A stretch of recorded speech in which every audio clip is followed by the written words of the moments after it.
जब हमने डीएनए को आइसोलेट कर लिया है, बहुत ही ज़्यादा इम्पोर्टेंट है बेटा कि हम इस पर्टिकुलर डीएनए को मल्टीप्लाई करें।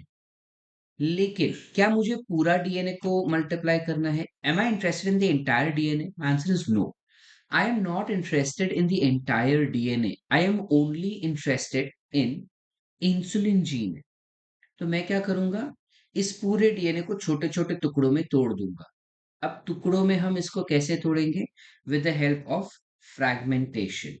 रेस्ट्रिक्शन एंडोन्यूक्लियस एंजाइम की मदद से हम इसको तोड़ देंगे। तो अब हम चलते हैं रेस्ट्रिक्शन एंडोन्यूक्लियस एंजाइम पर।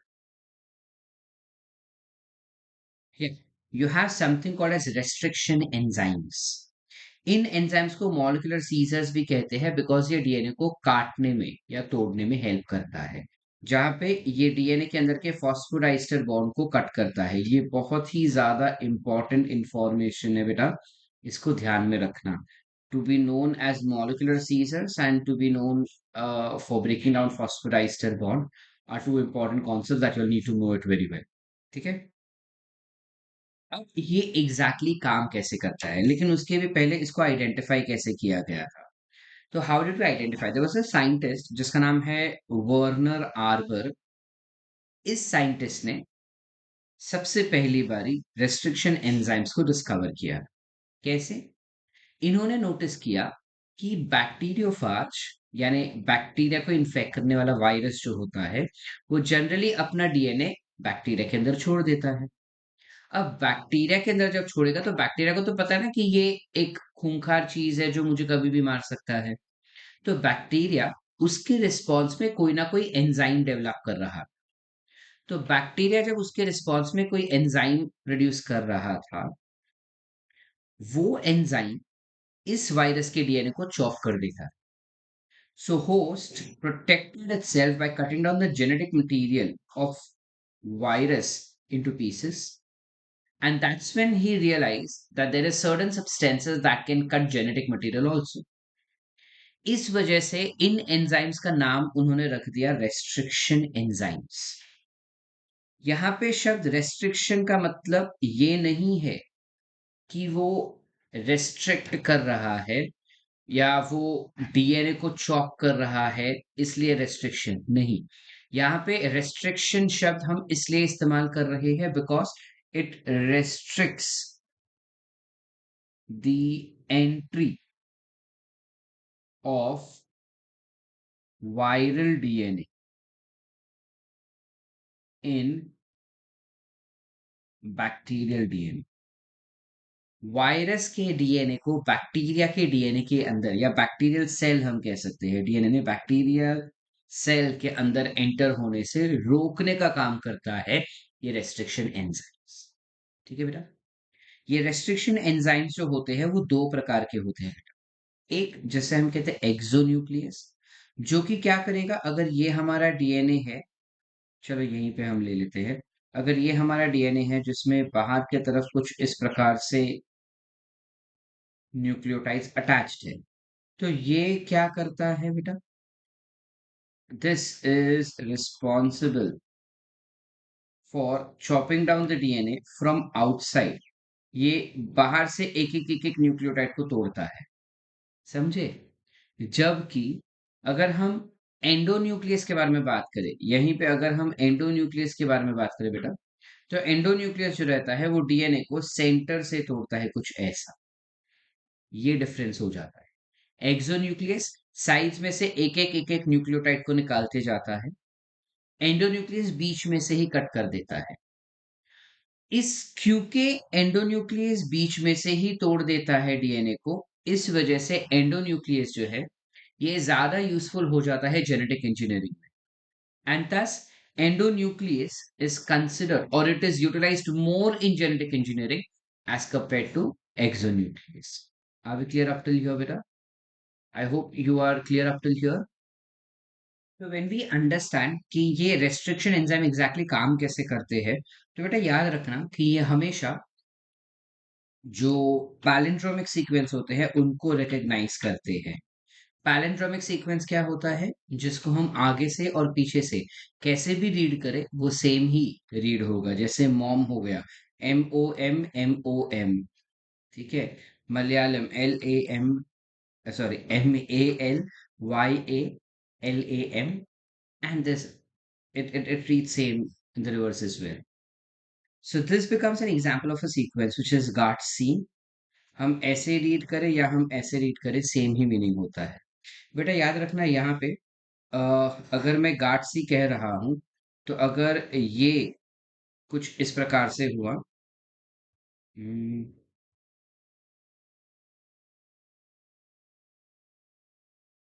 Sorry, a sequence like this, GAATAAG,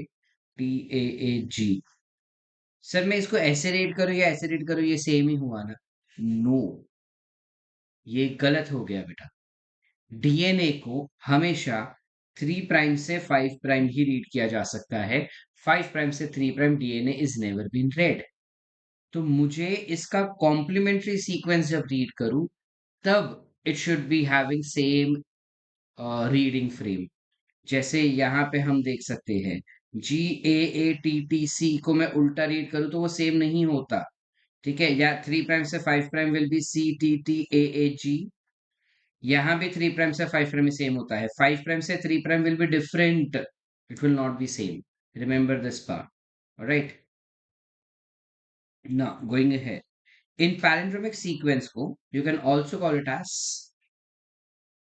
restriction. Okay, ये पैलिंड्रोमिक सीक्वेंस होता है, और इन पैलिंड्रोमिक सीक्वेंस में वो एक स्पेसिफिक साइट पे डीएनए को ब्रेक करता है, यानी रेस्ट्रिक्शन एंजाइम एक स्पेसिफिक लोकेशन पे डीएनए को ब्रेक करेगा। उस स्पेसिफिक लोकेशन को you call it as recognition site, you call it as recognition site. So basically इस सीक्वेंस को you can call it as recognition sequence also, और you can call it as recognition site. And the site where it is cleaving up, जैसे यहाँ पे हम देख पा रहे हैं कि इस साइट पे वो क्लीव कर रहा है डीएनए को। तो जिस साइट पे वो डीएनए को क्लीव करता है बेटा, जिस साइट पे वो डीएनए को क्लीव कर रहा है यहाँ पे, उस पर्टिकुलर साइट को you will identify to be as this particular site where it is cleaving is called as restriction site, ठीक है। Remember, you will call it as restriction site, ठीक है। You will call it as restriction site. So there are two terminologies. You have recognition site. Recognition site basically वो site है जहां पे endonuclease enzyme palindromic sequence को recognise करके चिपक गया, और जहां पे वो डीएनए को चॉप करता है, जहां पे वो डीएनए के फॉस्फोराइस्टर बॉन्ड को तोड़ता है, उस साइट को हम कहेंगे रेस्ट्रिक्शन साइट, ठीक है बेटा। अब जब वो डीएनए को तोड़ता है ना बेटा, तो दो प्रकार से तोड़ सकता है। या तो वो एग्जैक्टली सेंटर में तोड़ेगा, जैसे यहाँ पे देख पा रहे हैं। जब सेंटर में तोड़ेगा तो हमें कुछ इस प्रकार से टूट के दो एंड मिलेंगे। जब इस प्रकार से टूट के दो एंड मिल रहे हैं, तो इन एंड को हम कहते हैं ब्लंट एंड्स, बिकॉज जो दोनों एंड्स है वो कुछ ऐसे मिलेंगे हम। और कुछ एंजाइम्स ऐसे हैं जो एग्जैक्ट सेंटर पे नहीं, लेकिन सेंटर से थोड़ा दूर कट करते हैं, तो इनको हम कहेंगे स्टिकी एंड, या फिर इनको हम कोहेसिव एंड भी कह सकते हैं। We can also call it as cohesive end, ठीक है। Can call it as cohesive end. यहाँ पे जब हम डीएनए को तोड़ते हैं तो ये ऐसे टूट रहा है, तो उसमें 5 प्राइम ओवरहैंगिंग्स रह जाते हैं, ऐसा याद रखना कि अगर इसका ये this is 5 prime, 3 prime, 3 prime, 5 prime, so you will always have ATTC and नीचे G, बराबर कुछ ऐसे हुआ। This is 5 prime, 3 prime, 5 prime, 3 prime, बराबर। तो 5 प्राइम लटक रहा है ऊपर, thus you call it as this will have 5 prime overhanging, you get 5 prime overhanging, and ये जो दो स्ट्रैंड्स होंगे वो एक दूसरे को चिपकेंगे ना, they will be sticky to each other, so these are called as sticky ends. क्योंकि ये एक दूसरे को कॉम्प्लीमेंट्री है, एक दूसरे को अट्रैक्ट करेंगे और चिपकने का कोशिश करेंगे, is the reason you also called to be as sticky ends, right? या सो या they can also be called as staggered ends और स्टिकी एंड्स। अब 1970 में हैमिल्टन स्मिथ नाम का एक साइंटिस्ट था जिन्होंने सबसे पहली बारी हीमोफिलस इन्फ्लुएंजा में से रेस्ट्रिक्शन एंडोन्यूक्लियस एंजाइम को आइसोलेट किया था। So Hind, okay, you need to remember this thing. Hind two का जब बात करेंगे, लिख देता हूं मैं यहाँ पे, हिंड टू, तो H is of course Haemophilus, N is of course influenza, D is the strain which is RD, and 2 is the order of isolation.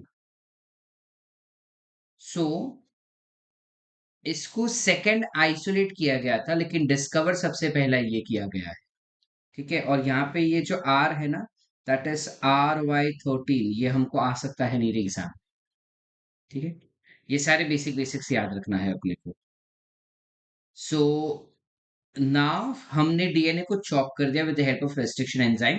There are different types of restriction enzymes that you can have, which is BAM H1, ECO R1, HIND3, PST1। ये सारे staggered ends यानी cohesive ends बनाने वाले restriction enzymes हैं। And ECO R1, HIND3, HIND1, HIND2, SMA1, these are blunt end बनाने वाले restriction enzymes. ठीक है, इसके अलावा you require ligase enzyme and alkaline phosphatase. Alkaline phosphatase is responsible for removal of 5 prime and, so that the enzyme do not self ligate each other, the enzymes do not मतलब जब अगर ये हमारा plasmid है और plasmid को let's say suppose हमने यहाँ से कट कर दिया है, तो ये वाला प्लाज्मिड के कट करने का रीजन ये है कि हम डिजायर्ड जीन को अंदर डाल सके, लेकिन क्योंकि दोनों एंड्स एक दूसरे को कॉम्प्लीमेंट्री है, तो पॉसिबल चांसेस है कि दोनों वापस से आके जुड़ जाए। तो वो ना जुड़े, इसलिए हम 5 प्राइम एंड से फॉस्फेट को निकाल देते हैं। ठीक है, with the help of an enzyme called as, correct, the enzymes name becomes alkaline phosphatase.